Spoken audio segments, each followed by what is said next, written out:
Владата засега не се откажува од еколошките налепници и покрај тоа што премиерот изјави дека тоа би било еден вид дискриминација. Заменик министерот за животна средина Макрадули денеска потврди дека законот бил во собраниска процедура, но тоа не давало право да се чека. Законот е во собраниска процедура, но тоа реков не ни дава нас за право да чекаме.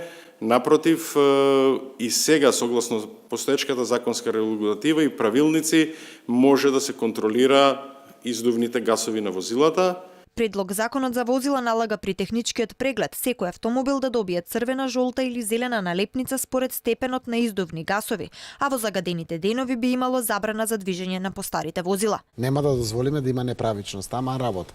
Тој што е богат ќе може со кола да си оди кај што сака, сиромашниот ќе мора по автобус или не знам, или да седи дома или да оди пеш. Мислам, не е окей. Сите имат право на еднаков квалитет на живот, односно секако ако се дава еднаквост на можноста на користењето на автомобилот, тоа мора да биде рамноправно за сите. Двегодишниот план за чист воздух кој го промовираше владата предвидува вложување на дополнителни 1,5 милион евра.